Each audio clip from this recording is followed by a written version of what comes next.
Assalamualaikum warahmatullahi wabarakatuh. Perkenalkan, nama saya Suryadit dari jurusan Ilmu Pemerintahan, Fakultas Ilmu Sosial dan Ilmu Politik, Universitas Hallualeo. Di sini saya akan menjelaskan beberapa materi. Yang pertama, apa itu birokrasi? Yang kedua, birokrasi di Indonesia.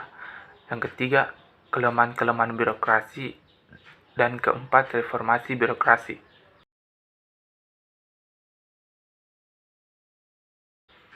Oke, yang pertama, apa itu birokrasi?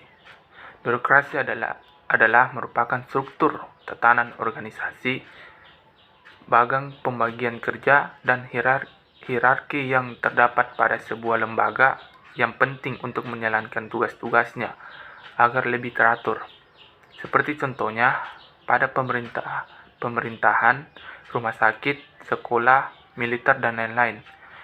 Birokrasi ini dimaksudkan sebagai suatu sistem otoritas yang ditetapkan secara rasional oleh berbagai macam peraturan untuk mengorganisasi pekerjaan yang dilakukan oleh banyak orang.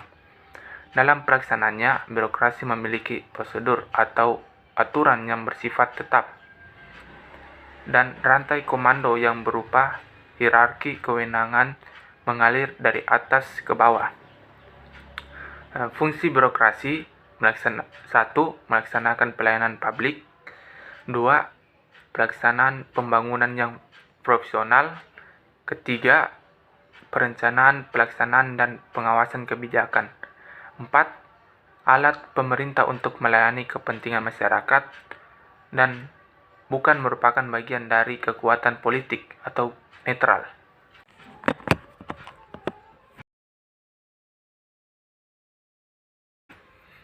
Oke, yang kedua, birokrasi di Indonesia.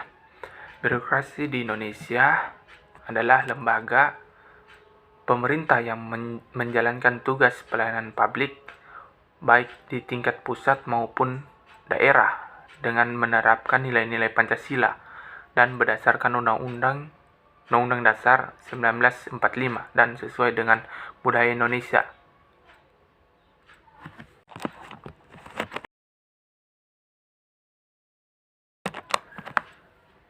Yang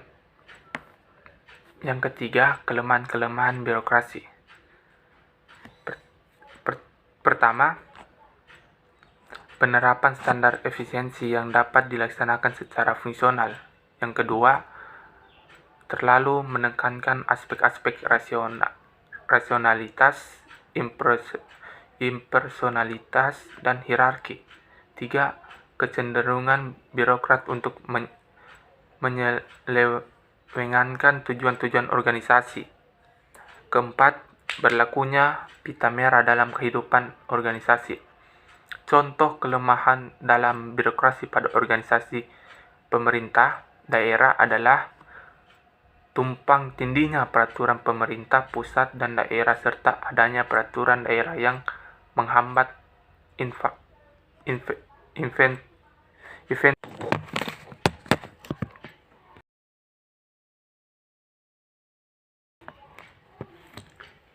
Dan yang keempat dan yang terakhir,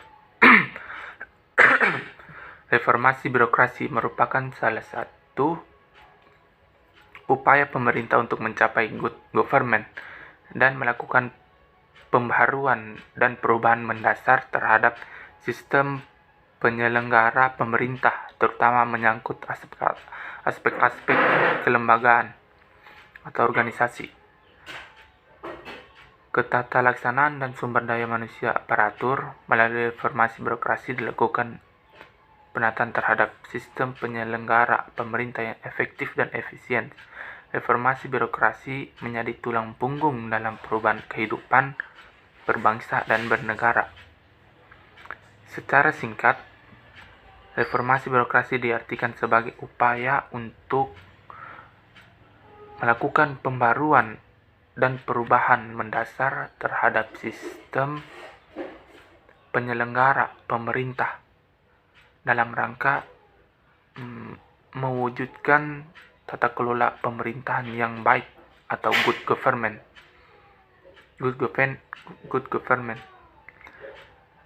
Adapun tujuan dari reformasi birokrasi adalah terwujudnya tata kelola pemerintahan yang baik dengan aparatur berintegritas tinggi, produktif, dan melayani secara prima dalam rangka meningkatkan kepercayaan publik.